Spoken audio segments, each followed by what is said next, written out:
KaraokeBooks. Middlemarch. George Eliot. Audiobook. Chapter 44.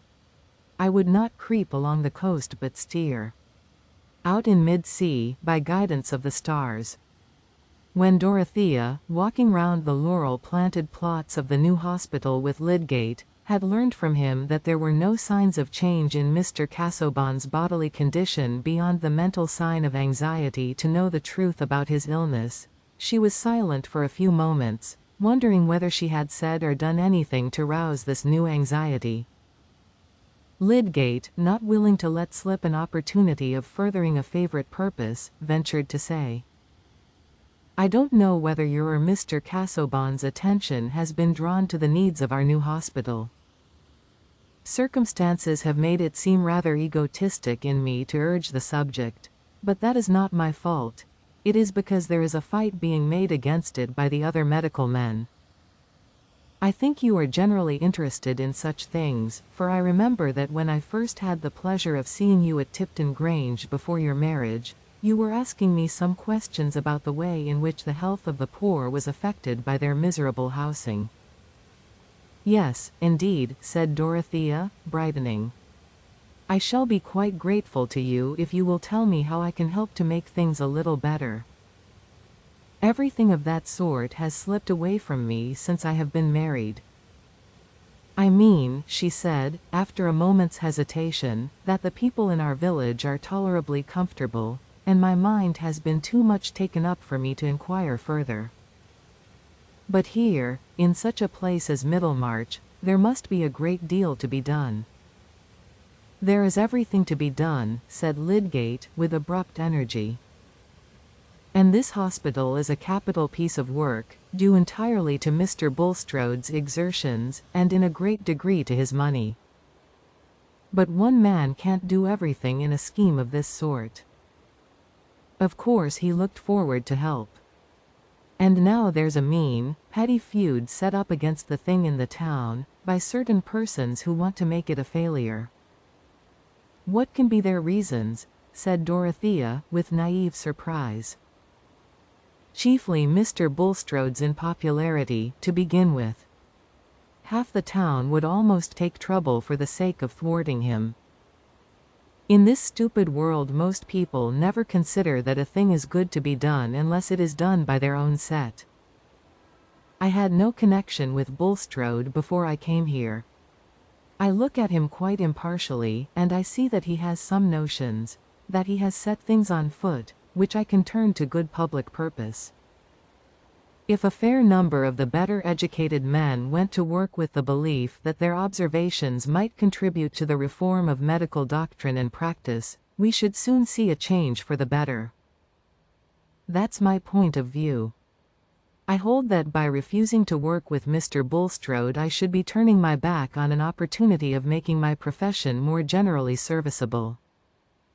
"I quite agree with you," said Dorothea, at once fascinated by the situation sketched in Lydgate's words. "But what is there against Mr. Bulstrode?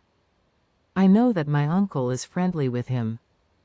"People don't like his religious tone," said Lydgate, breaking off there. "That is all the stronger reason for despising such an opposition," said Dorothea, looking at the affairs of Middlemarch by the light of the great persecutions. "To put the matter quite fairly, they have other objections to him. He is masterful and rather unsociable, and he is concerned with trade, which has complaints of its own that I know nothing about. But what has that to do with the question whether it would not be a fine thing to establish here a more valuable hospital than any they have in the county? The immediate motive to the opposition, however, is the fact that Bulstrode has put the medical direction into my hands. Of course I am glad of that. It gives me an opportunity of doing some good work, and I am aware that I have to justify his choice of me. But the consequence is that the whole profession in Middlemarch have set themselves tooth and nail against the hospital, and not only refuse to cooperate themselves, but try to blacken the whole affair and hinder subscriptions." "How very petty!" exclaimed Dorothea, indignantly. I suppose one must expect to fight one's way. There is hardly anything to be done without it. And the ignorance of people about here is stupendous. I don't lay claim to anything else than having used some opportunities which have not come within everybody's reach, but there is no stifling the offense of being young, and a newcomer, and happening to know something more than the old inhabitants. Still, if I believe that I can set going a better method of treatment, if I believe that I can pursue certain observations and inquiries which may be a lasting benefit to medical practice, I should be a base truckler if I allowed any consideration of personal comfort to hinder me. And the course is all the clearer from there being no salary in question to put my persistence in an equivocal light. I am glad you have told me this, Mr. Lydgate, said Dorothea, cordially. I feel sure I can help a little.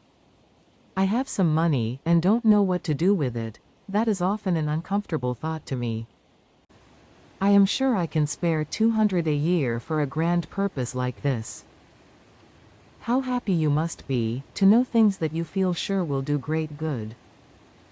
I wish I could awake with that knowledge every morning. There seems to be so much trouble taken that one can hardly see the good of. There was a melancholy cadence in Dorothea's voice as she spoke these last words. But she presently added, more cheerfully, pray come to Lowick and tell us more of this. I will mention the subject to Mr. Casaubon.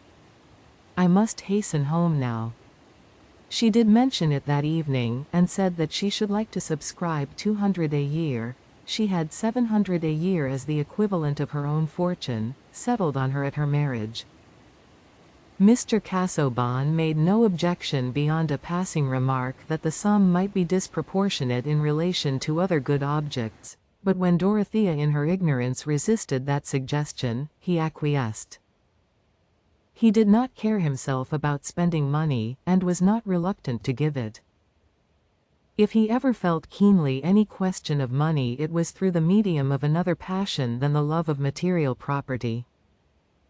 Dorothea told him that she had seen Lydgate, and recited the gist of her conversation with him about the hospital. Mr. Casaubon did not question her further, but he felt sure that she had wished to know what had passed between Lydgate and himself.